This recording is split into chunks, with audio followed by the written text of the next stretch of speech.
Yo conozco este texto, lo he leído, no todo, porque era un poco pesado.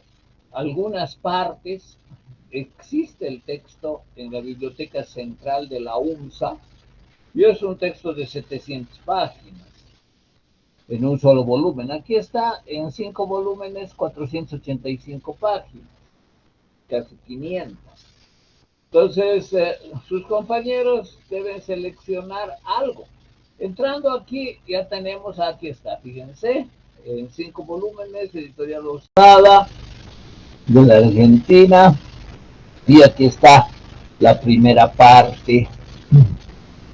Entonces, yo estoy viendo esto en el Google Drive, lo que significa que sus compañeros que han elegido este libro pueden descargar el primer tomo de Google Drive. Estoy buscando el índice para hacer una selección de qué partes podrían sus compañeros trabajar, leer. La pena es que esto, bueno, lo que estoy viendo es que esta edición es en un solo volumen, pero está dividida, ¿no? Entonces, posiblemente el índice esté al final, porque no aparece al principio. A veces estas ediciones que son el escaneado de alguna obra prescinden, ¿no?, de algunas partes, lo que me parece muy mal, debería estar todo, ¿no? Aquí lamentablemente no está el índice para ver las partes. Entonces, claro, comienza el autor haciendo elucubraciones sobre la Tierra, el planeta Tierra, cómo es una estrella entre otras estrellas. Fíjense que en su tiempo, bueno, Copérnico ya había dicho que la Tierra no es el centro, etcétera, pero al margen de esas noticias históricas, hay que ver hasta dónde hace que la historia alcance. Es decir, para él hablar de la historia de la humanidad comienza no con la escritura, no con los primeros hombres, sino con la Tierra.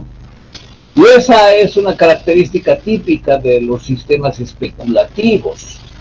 Es decir, la historia hay que entenderla en el contexto de otros acontecimientos que no tienen que ver necesariamente con el hombre, sino que es como la escenificación, como la puesta en escena de dónde va a aparecer el hombre y cuál va a ser también su sentido. Este autor es un autor, como les había dicho, romántico. Es un autor alemán del siglo XVIII. Y lo que estamos viendo nos permite ver las primeras páginas. Voy a volver a donde estaba y voy a ir a la última sección de este libro tan largo, 13º, y voy a ver hasta el final, que es son las últimas páginas, y veo lamentablemente que no hay el índice. Y bueno, aquí está sobre Roma, consideraciones sobre Roma, los romanos, etcétera. Entonces, posiblemente este libro, que claro llega casi a las 100 páginas en esta edición, no esté completa esta edición. Y claro, habría que buscar completarlo, o si no, la otra opción es ir a la Biblioteca Central de la UNSA, ver la fuente original, que existe este libro tan largo, pero también tiene algunos pasajes muy bonitos, ¿no?, casi poéticos, propios de este movimiento, ¿no?, propios de este movimiento, esos pasajes. Bueno, entonces los estudiantes, en este caso, que han elegido este autor, lamentablemente, bueno, yo me acuerdo haber descargado esto, que es de libre disponibilidad, y que faltaba algo que ya no pude descargar, entonces habría que completar, o tal vez ahora, porque esto lo hice hace mucho tiempo, Ya existe este libro en un solo volumen, Ideas para una filosofía de la historia universal. En este momento estoy poniendo en Google el título con el autor y a ver si aparece alguna algún enlace que se pueda del libro completo. Como les digo, en este caso lo que se puede hacer es ver el texto físico en la biblioteca central y con el índice de ese libro elegir de acuerdo a los capítulos que complica. Yo tengo alguna idea de cuáles pueden ser. Yo casualmente hice mi tesis de licenciatura también sobre la filosofía de la historia de Herder. En realidad hice sobre Hegel, pero incluía a Herder, a Kant, y tengo alguna idea de cuáles pueden ser los capítulos más interesantes. Pero puede haber otro criterio de parte de los que hacen el trabajo, ¿no? Y no coincide con ese criterio, lo que sería plenamente comprensible. Aquí estoy viendo algunas entradas y bueno, hay una entrada en que no hay que pagar y parece que es gratuito el descargo comprimido. Todavía no habría mayor problema, ¿no? Pero a veces, bueno, hay que pagar, no es tan fácil, pero es cuestión de buscar. Seguramente ustedes tienen práctica en esto, ¿no? Y voy a ver también en este momento otro.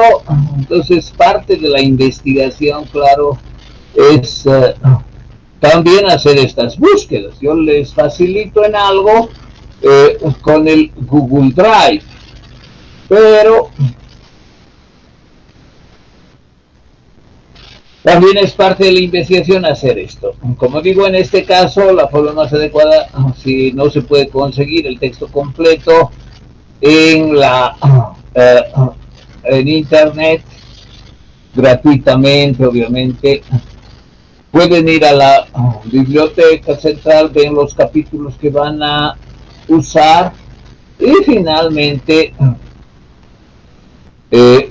realizan el trabajo. Bien, vamos a volver entonces a donde nos habíamos quedado. Para la segunda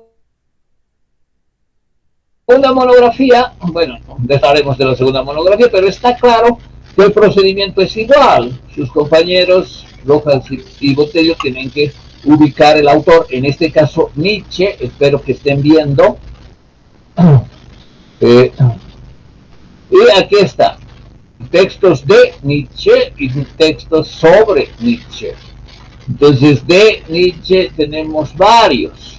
Y aquí, también viendo el sílabus, la parte que les he indicado de la página 11 a la 14, desde la 11 a la 14, encontramos en la página 13, no, en la 14, los textos de Nietzsche que podrían usar sus compañeros. Y aquí está El crepúsculo de los ídolos, Así hablaba Zaratustra, La voluntad de poder, La genealogía de la moral. Hay 4 libros que se señalan que tienen referencias a el eterno retorno, o lo que Nietzsche llama el anillo de los anillos.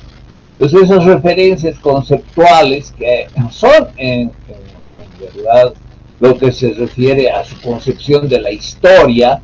Nietzsche es un pensador cíclico en cuanto a su concepción de la historia. La historia no es lineal, no tiene un inicio ni tiene un final. Esa es la característica de los teleológicos, por ejemplo, Herder. Entonces ya de principio hay una gran diferencia entre Herder, que además es idealista, que además es romántico, y es teleológico, con la historia con un principio y un final. Y por otra parte, un filósofo de la talla de Nietzsche, que vivió en el siglo XIX y que concibió la historia como repetición, como anillo de los anillos. Y eso está en estas obras que el sílabus señala, en este caso en la página 14. Y esas obras están en el Google Drive. Si quiere el grupo puede hacer sobre esas obras y ve alguna adicional, está bien. Para mí, la mejor obra que permite comprender la concepción de Nietzsche sobre la historia cíclica es la genealogía de la moral, que estoy abriendo en este momento. Fíjense, este editorial Tecnos es excelente, la traducción es muy buena. Y aquí está, ¿no? En esta obra lo más importante, sin duda, es lo primero, ¿no? Es decir, bueno, aquí hay una vida y obra de Nietzsche, que también les puede servir cuando hagan la segunda monografía, conocer un poco sobre su contexto y después algunos conceptos. Aquí ya están, diríamos, trabajados los conceptos que aparecen en esta obra. Y bueno, tercer tratado, ¿no? Los ideales ascéticos. Segundo tratado, la mala conciencia. El primer tratado, la diferencia entre bueno y malo, bueno y malvado. Entonces, es recomendable leer los tres tratados, pero si no se puede, bueno y malvado, bueno y malo, eso es lo que hay que leer. Yo recomiendo que sean los tres tratados objeto del trabajo de sus compañeros, en este caso de Rojas y Botello. ¿Qué es lo que van a hacer? Les voy a mostrar lo que van a hacer en cada una de las monografías, pero bueno, primero quiero indicarles esto, ¿no? Entonces el trabajo consiste en ingresar al Google Drive, ver el sílabus, las obras de filosofía de la historia que se pueden elegir. Si hay alguien que quiere elegir otra obra, bueno, aparte de esta, aquí tenemos en la carpeta Nietzsche otras, ¿no? Como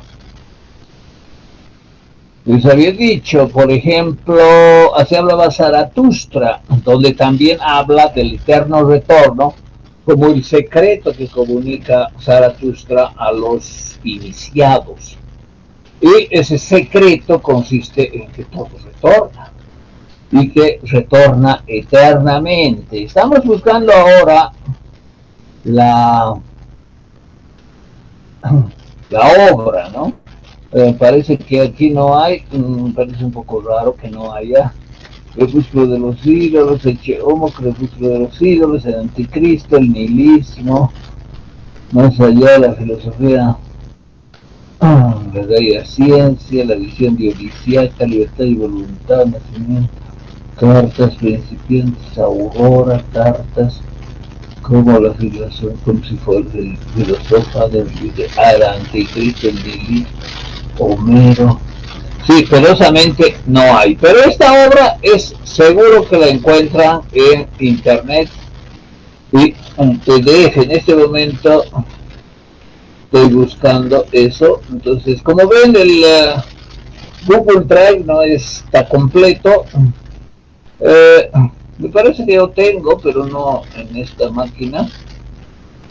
De todas maneras, estoy buscando y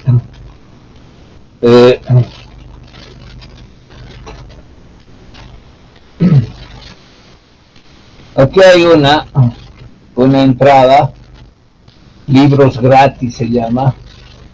Aquí está, así hablaba Zaratustra. El problema a veces es que uno no sabe si la traducción es buena, ¿no?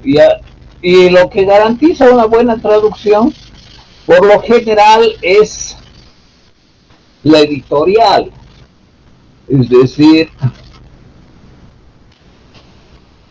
las editoriales garantizan. Yo acabo de descargar Así hablaba Zaratustra, como ven es fácil en algunos casos, especialmente de los libros clásicos, ¿no? Descargado, pero a mí no me convence del todo esta versión, porque no se sabe cuál es la editorial ni la traducción.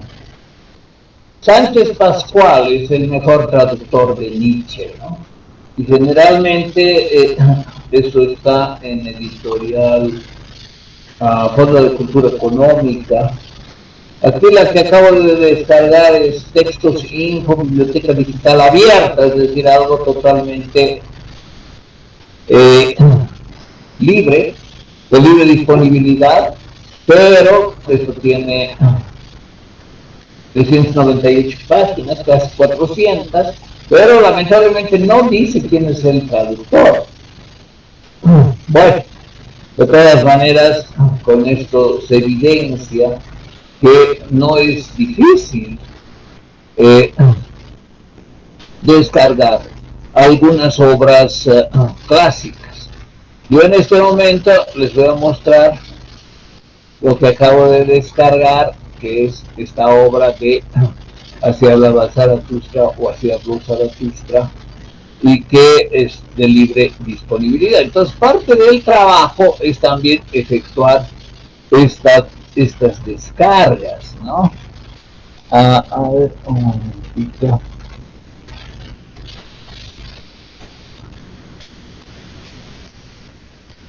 Entonces, les estoy mostrando, a falta de un texto que no está en el Google Drive, es fácil en muchos casos obtenerlo de internet, simplemente descargándolo. Bueno, aquí está, tampoco tiene índice, a ver, vamos a ver al final, tampoco tiene índice, tal vez está por aquí, no, este es el texto, a ver, vamos a ver. Bueno, descargado con el texto, mejor. Pero, como ven, es fácil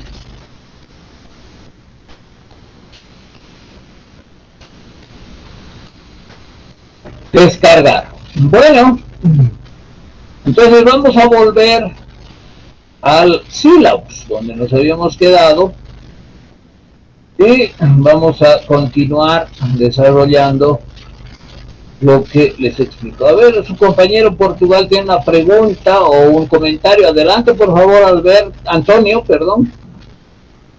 Doctor, no, hace rato se congeló su imagen, pero ya se solucionó, gracias. Ya, gracias. Me avisan, me interrumpen, nomás no es necesario que pidan la palabra, a veces no se puede ver, ustedes saben que tampoco es tan fácil esto de compartir la pantalla, puede pasar esto, ¿no? El micrófono, la imagen. De todas maneras, fíjense que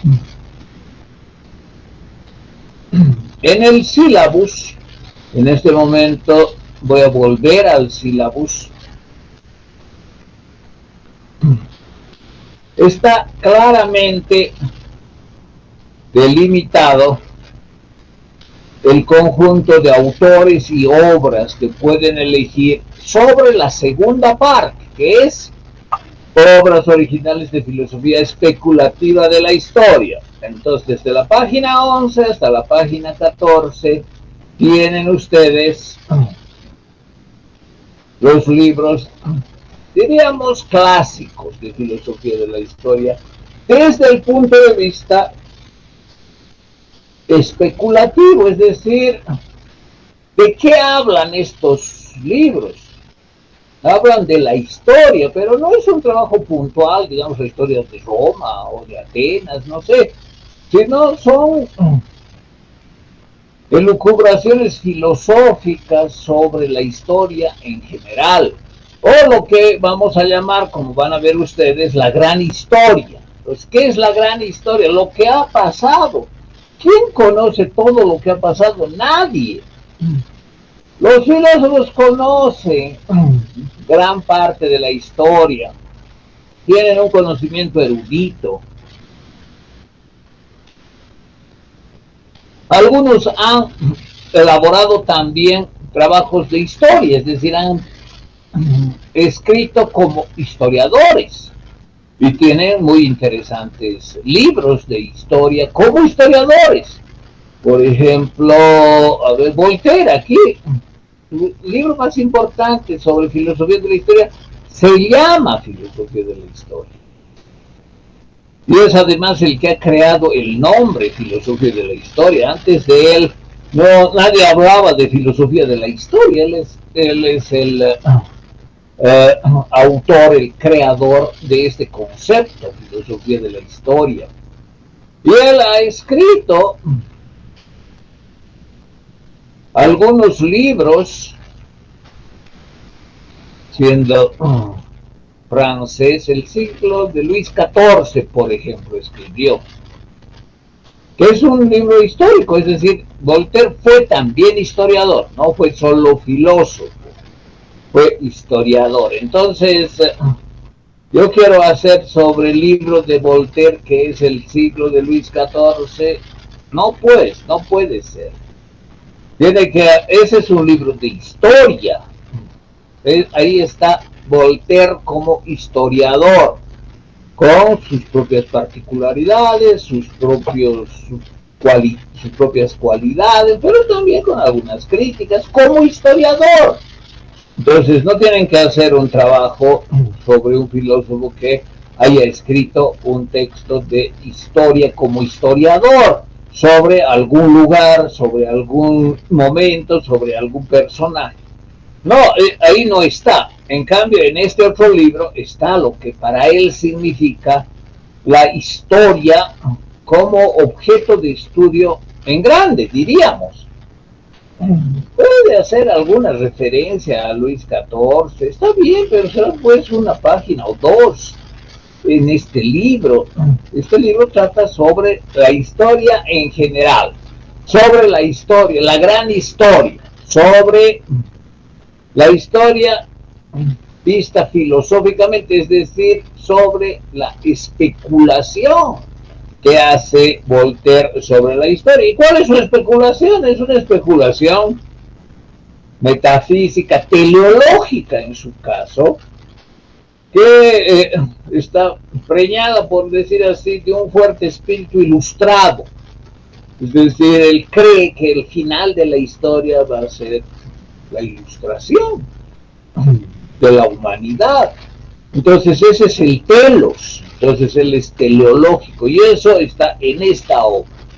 Entonces ustedes pueden elegir estos autores, les recomiendo que usen estos libros porque son los de filosofía de la historia, o también pueden preguntar como grupo al WhatsApp privado si otro autor u otra obra que no esté señalada aquí pueden emplearla como obra base, obra de estudio, texto base para realizar la primera y la segunda monografía.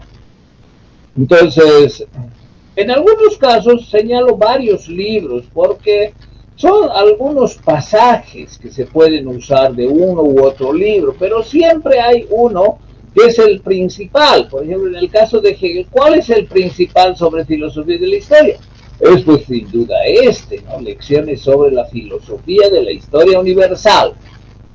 En otros casos solo existe uno, que es el caso de Herder, ¿no? Pero ahí hay que seleccionar, como he explicado, qué partes sus compañeros van a leer, que son las partes que a ellos seguramente les van a interesar más y que van a exponer, que van a redactar primero y exponer después, mostrando la filosofía herderiana de la historia. Así hay otros varios títulos, pero como les digo, siempre hay uno que es más importante. Ahora, si alguien tiene otro autor, un grupo quiere hacer sobre otro autor que no está aquí, simplemente me escribe al correo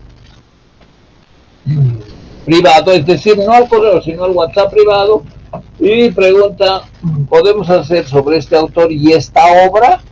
Y si a mí me parece, si no lo conozco, veré de qué se trata, y si a mí me parece adecuado, si no lo he leído, etcétera, veré algo, me demoraré un poquito, pero si lo he leído les diré que sí o que no, porque obviamente aquí no están todas las obras clásicas de la filosofía universal sobre la historia, pero bueno, hay una presentación bastante larga, hay muchos autores, creo que son 30 en total, 9, 10, 13, 14, 17, 20, 23, 26, 27, 30, 33, 36, 32, 40 autores, más de 40, 42 autores.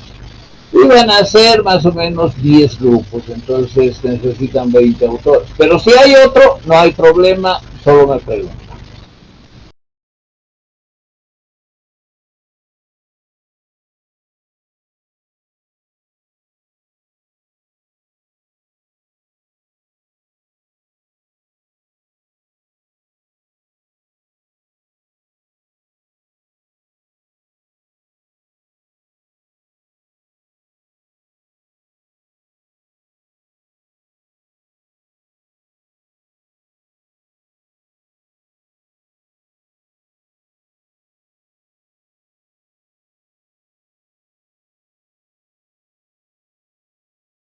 Bien, ¿alguna otra observación? ¿Alguna otra opinión, pregunta? Adelante, por favor.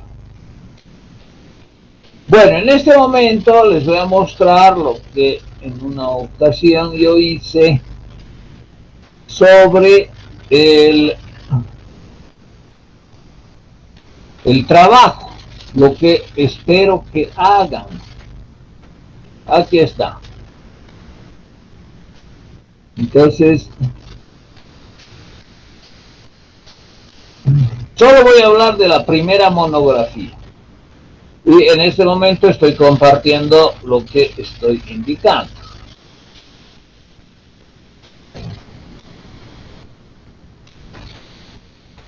Bueno, espero que estén viendo.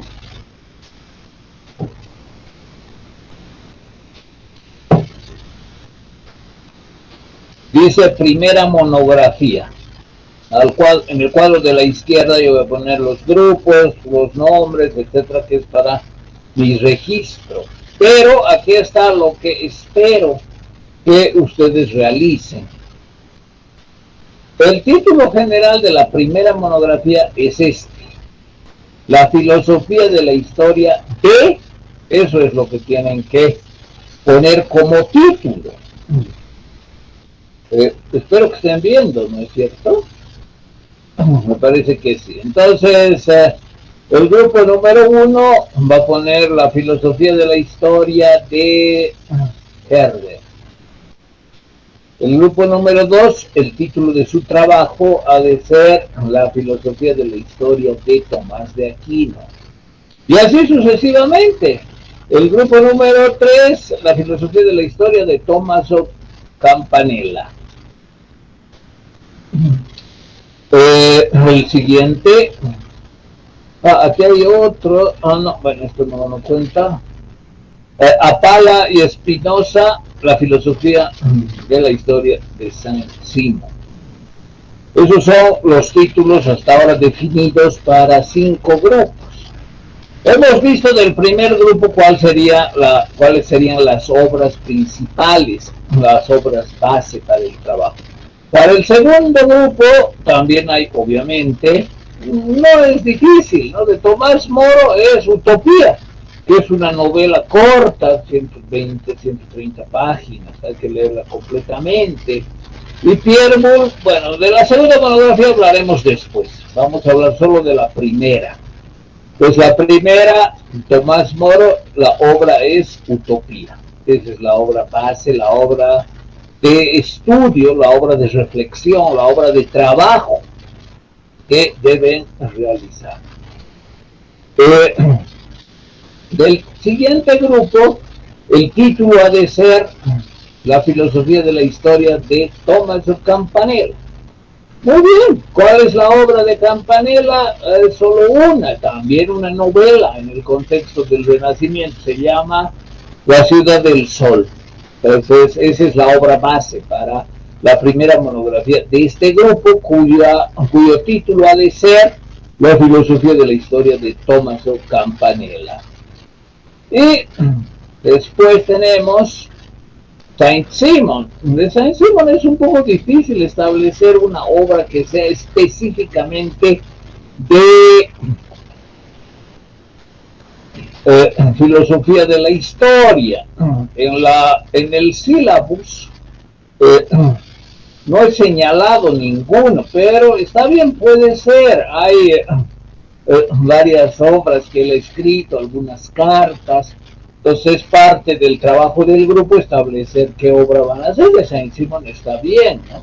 Saint-Simon, Fourier y Owen son los autores caracterizados por el marxismo como los socialistas utópicos. Y en primer lugar, Saint-Simon, claro. Entonces, yo no he puesto una obra, esa es una falencia en el sílabus, pero bueno, el grupo tendrá que buscar. El título de la monografía de este grupo ha de ser, sin duda, La filosofía de la historia de Saint-Simon.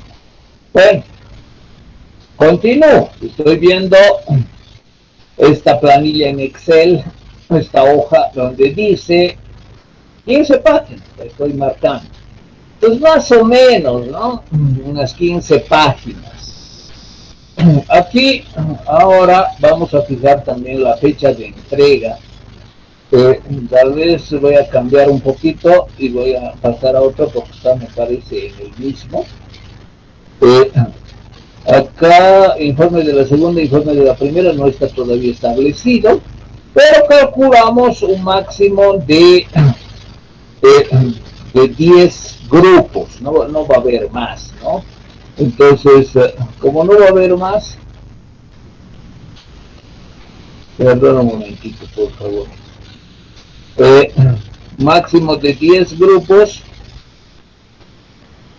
y considerando también el sílabus que señala el sílabus cuántas semanas serían aproximadamente de la filosofía analítica, dedicadas a la filosofía analítica de la historia y presentación de la filosofía especulativa.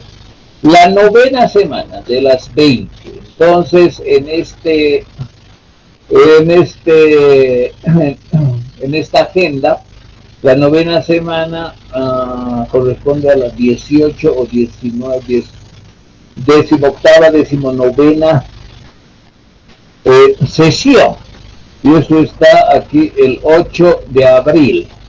Entonces, esa va a ser la fecha, el 8 de abril, corresponde a la sesión número 18 en la novena semana, para desarrollar, no me acuerdo de dónde está, aquí está. Entonces, 18 de abril es la entrega de la monografía. Creo que hay un error, disculpen. Aquí 18 de abril es lunes y nosotros no tenemos clase el lunes. Después, 8 es, perdón. 8 de abril, está bien. Pues aquí voy a escribir 8 de abril es, en este momento les digo, viernes. Este es viernes 8 de abril es la presentación de la monografía. Aquí voy a poder saltar con algún color, código de color. Viernes 8 de abril, la filosofía de la historia de trabajo grupal, que entregan esa fecha. Tienen 8 semanas, ¿no? ¿Y a qué partes tienen que desarrollar? Aquí están 6 partes, además está la bibliografía y está el índice. Bueno, hablemos de la bibliografía, que es lo más sencillo. Yo les recomiendo que no mezclen, si van a usar el sistema de paréntesis, parentético o también el llamado lista bibliográfica, tienen que usarlo en todo, ¿no? En las referencias, sin pie de página, paréntesis, apellido, año y página. No basta solo el año, tiene que estar la página también. Y en la bibliografía comenzando con orden primero alfabético y después cronológico, porque lo primero que va es el año. Entonces las referencias bibliográficas tienen que ser de acuerdo al sistema que elijan. Si eligen el sistema de paréntesis o lista bibliográfica, entonces esa es la manera de incluir las referencias, tanto de citas literales como de ideas que ustedes tomen de los autores consultados. Obviamente, también del filósofo de la historia que están analizando y de la obra que están analizando. Bueno, eso en cuanto a la bibliografía. Si utilizan el sistema de bibliografía estándar, el año no va primero, sino al final, digamos, Madrid, 1988, digamos, de esa forma. Y las referencias van en notas de pie de página, señalándose también las referencias de página. Hay que diferenciar uso de comillas para artículos y ensayos y uso de cursiva o itálica para títulos de libros. Esto es para las referencias y para la bibliografía. Esas son las recomendaciones más generales que les doy sobre la bibliografía. Está recomendado más el formato estándar, no el formato de lista bibliográfica, pero si algún grupo quiere hacer, está bien, yo no tengo problema, simplemente que no mezclen los dos sistemas. O usan uno o usan el otro, y eso es tanto para la bibliografía como para las referencias de las citas de la bibliografía, del texto, etc. Bien, sobre el índice debe incluir la página. Algunos dicen ya, introducción y no dicen cuál es la página. Pues la introducción debe ser la página 2, si la página 1 es la carátula, debe ser la página 2, entonces debe decir introducción página 2, después contexto histórico página 3, contexto filosófico página 5. Así se hace un índice, no hay que olvidarse de la página. Y obviamente el desarrollo de los subtítulos que el trabajo incluya. Entonces estas partes son más técnicas, yo les hago sugerencias y bueno, algunas recomendaciones. Esto de la ausencia de página es frecuente, no creen que hacer un índice es copiar los subtítulos sin poner la página. El índice tiene utilidad en la medida que se remite a la página donde está el subtítulo respectivo. Bien, esto sobre la bibliografía y el índice, que son dos partes técnicas. ¿Qué es lo primero que se redacta? Algunos creen que es la introducción. Error, no es así. Lo último en redactarse, y para eso sirve mucho la computadora, es la introducción. La introducción no es lo primero que se redacta, y por eso algunos cometen realmente exabruptos en la redacción académica, poniendo en futuro algunos verbos. No, la introducción no se redacta ni al principio ni al medio, y no se usan verbos en futuro, como decir, esto es lo que voy a hacer. Creen que la introducción corresponde con la secuencia del trabajo. En este caso es un trabajo de interpretación. Es un trabajo que interpreta la filosofía de la historia ¿con base en qué? En una obra que es una obra capital. Entonces lo último que van a redactar es la introducción, que será más o menos una página. No voy a hablar ahora de la introducción, sino al final. Pueden comenzar por cualquiera de estos puntos. Si, como son un grupo, se pueden dividir también. Uno hace el punto 2, otro hace el punto 3. Y es recomendable que en el punto 4, que debe tener la mayor cantidad de subtítulos, varios subtítulos, que además no sea con este título, ¿no? Desarrollo del tema. Está así de manera general. Puede ser principales ideas de Herder sobre la historia. En lugar de desarrollo del tema, ponen en esta parte que va a tener más o menos unas 7 páginas, principales ideas de Herder sobre la historia. ¿Cuáles son? Nosotros hemos encontrado, supongamos, unas 10 ideas, ¿no? O menos, no importa, y esas las expone una por una en estas 7 páginas con referencias a la obra leída. Aquí no se trata de copiar de Wikipedia, sino de incluir citas de la obra principal, que en este caso es Ideas para la filosofía de la historia universal de Herder, que tiene 700 páginas, pero que ustedes van a seleccionar. Me refiero al grupo, lo que sea más pertinente para el respectivo trabajo. Entonces, el desarrollo del tema es un título apropiado, más o menos 7 páginas, puede ser un poco más. Citas, las citas aquí son fundamentales, y es una exposición de las principales ideas de ese autor sobre la historia, en clave metafísica, en clave especulativa, en clave teleológica. Es decir, por ejemplo, es muy importante señalar la concepción del telos de Herder. ¿En qué consiste el telos para Herder? Esa es una pregunta que puede dirigir esa redacción, la redacción de, digamos, una página. El telos para Herder consiste en el final de la historia, que va a ser la segunda llegada de Jesús al mundo, la salvación de los justos, la condena de los malvados y el paraíso terrenal infinito, es decir, sin límites, eterno. Es una concepción religiosa, romántica, religiosa, y bueno, esa es la idea que tiene él, que la expone de forma poética, está bien, pero esa es la idea que tiene sobre el final de la historia. Y así otros aspectos, ¿no? ¿Por qué, por ejemplo, para Herder hay tantos colores en las flores que ha creado Dios el mundo como una expresión de la belleza que él concibe que debe haber en el mundo como escenario donde vive el hombre?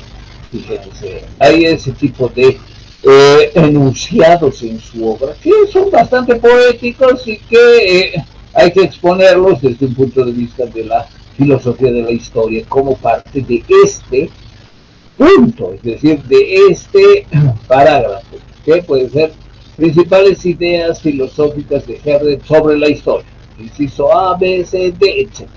La mayor cantidad de subtítulos, y hay que también explicar el paradigma. ¿Cuál es el paradigma de Herder en este caso? El paradigma teleológico. ¿Por qué es teleológico él? Porque concibe que hay un final universal para la historia, como ha habido un principio universal que se remonta hasta la formación de los planetas, la creación del universo, como hemos comenzado a ver. Entonces, aquí está el desarrollo del tema, la filosofía de la historia, el paradigma, las principales ideas del autor, expuestas de manera comprensible, con citas, incluida la página. Esto nosotros hemos obtenido de la obra Ideas Tal, página 520, digamos. Bueno, muy bien. Entonces ese es el trabajo. Obviamente para un libro tan largo, no les voy a pedir que lean todo, ni yo lo he hecho para mi tesis de licenciatura, pero seleccionen ustedes lo que les parezca mejor. Y para eso pueden buscar un libro completo en internet o recoger la versión física que existe en la biblioteca central. Bueno, entonces eso sobre el desarrollo del tema. Los otros puntos, contexto histórico y contexto filosófico, pueden empezar por cualquiera de estos. El 2 puede ser el primero, después el 3 o el 4, el 2, el 4, el 3. Puede ser primero el 3, después el 2, el 4, primero el 3, después el 4, el 2. O puede ser primero el 4, después el 2 y el 3. Eso no importa. En el orden, estos, el 2, 3 y 4, puede ser cualquiera el primero y cualquiera el último. Y después, cuando terminen, recién pasan a las conclusiones, a la opinión personal, y cuando estén estos 5 puntos, recién escriben la introducción. La bibliografía tienen que realizarla paralelamente en cuanto vayan avanzando, poniendo en el mismo sistema, como les dije. ¿En qué consiste el contexto histórico? Es el escenario en el que vive el autor, ciudad, país, tiempo, siglo, etcétera. Es decir, qué acontecimientos políticos políticos presenció Herder, por ejemplo, la Revolución Francesa. Él vivió en el siglo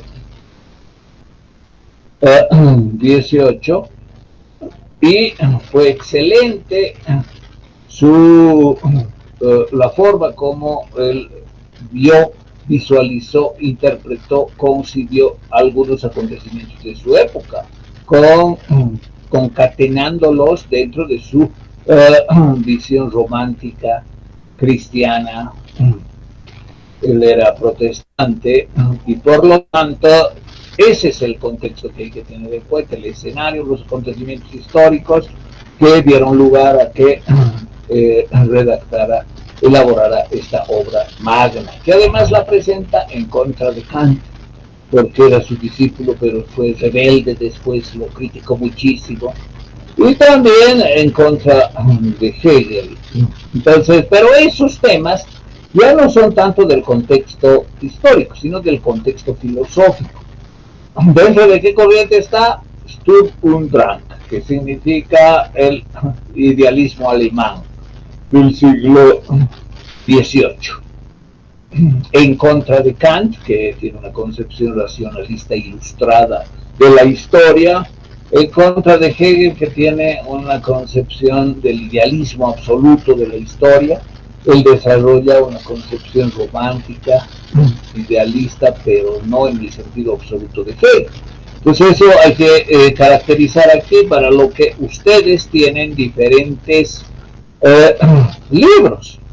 En el Google Drive hay libros de historia que les van a, oye, ustedes también tienen seguramente historia del siglo XVIII en Europa, en Alemania, y hay libros de historia de la filosofía que les he señalado, libros, no solamente referencias. Las referencias están en el sílabus, los libros están en el Google Drive. Entonces recurren a esos libros, hace un resumen de las principales ideas, características en este número de páginas sugerido, la época del autor, las ideas influyentes, etcétera, y van a tener los puntos 2, 3 y 4. Finalmente van a escribir las conclusiones con alguna viñeta, digamos asterisco, ¿no? Conclusión, primera conclusión. Herder fortaleció y desarrolló la concepción romántica e idealista en Alemania, denominada Sturm und Drang. Perfecto. Esa es una conclusión. Nada más, segunda conclusión, y así, unas 2, 3 líneas por conclusión, con uso de viñeta, con uso de asterisco, lo que sea, y esa es una página de conclusiones, unas 10 conclusiones, si quieren un poquito más, no hay problema. Y finalmente, esto de la opinión personal, que en este caso ha de ser obviamente grupal. Entonces, opinión grupal. Una página en que muestren posición. ¿Qué quiere decir? ¿Estamos de acuerdo en general con el autor o en desacuerdo? ¿Y en qué estarían de acuerdo plenamente o apenas de acuerdo? ¿O en qué estarían plenamente en desacuerdo o ligeramente en desacuerdo? ¿Y qué utilidad tendría el autor para la realidad que trabajan ustedes? Bueno, ese es el trabajo.